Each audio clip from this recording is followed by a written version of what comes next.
ಈ ಗಣೇಶ ಚತುರ್ಥಿಗೆ ಗಣಪತಿಯ ಮೂರ್ತಿಯನ್ನು ಮನೆಗೆ ತರುವ ಮುನ್ನ ಈ ಸಂಗತಿ ನೆನಪಿರಲಿ.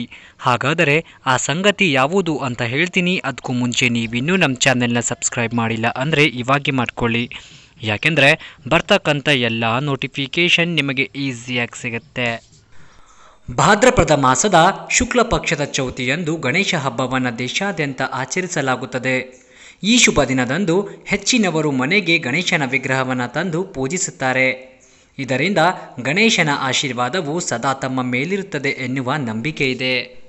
ಈ ಬಾರಿ ಕೊರೋನಾ ವೈರಸ್ ಸಾಂಕ್ರಾಮಿಕ ರೋಗದಿಂದಾಗಿ ಗಣೇಶನ ಹಬ್ಬ ಹೆಚ್ಚಿನ ಮಟ್ಟಿಗೆ ಮನೆಗಷ್ಟೇ ಸೀಮಿತವಾಗಿದೆ. ಸಾರ್ವಜನಿಕವಾಗಿ ಹಬ್ಬ ಆಚರಿಸಲು ಕೊರೋನಾ ಭೀತಿ ಇರುವುದರಿಂದ ಹೆಚ್ಚಿನ ಭಕ್ತರು ಮನೆಗೆ ಗಣೇಶನ ಮೂರ್ತಿಯನ್ನು ತರುತ್ತಾರೆ. ಅಂದಹಾಗೆ ಗಣೇಶನ ಪ್ರತಿಯೊಂದು ರೂಪವೂ ಶುಭ.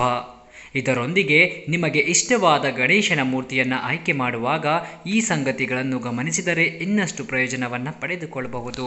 ಕುಳಿತುಕೊಂಡಿರುವ ರೂಪದಲ್ಲಿರುವ ಗಣೇಶನ ಮೂರ್ತಿ ಮನೆಗೆ ಅತ್ಯಂತ ಶುಭ ಎಂದು ಹೇಳಲಾಗುತ್ತದೆ.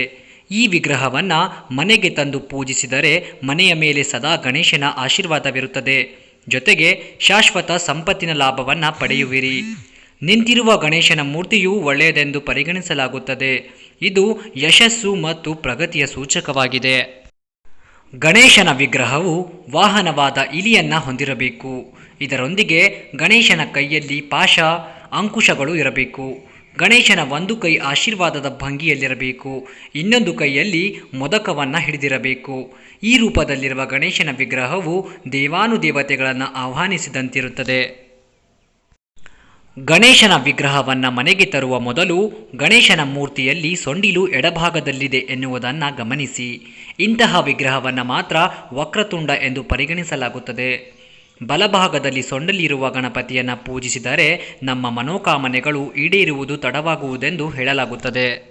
ವಿಶ್ರಾಂತಿ ಪಡೆಯುತ್ತಿರುವ ರೂಪದಲ್ಲಿರುವ ಗಣೇಶನ ವಿಗ್ರಹವನ್ನು ಮನೆಗೆ ತಂದರೆ ಅದು ಮನೆಯಲ್ಲಿ ಸಂತೋಷ ಮತ್ತು ನೆಮ್ಮದಿಯನ್ನು ಹೆಚ್ಚಿಸುತ್ತದೆ.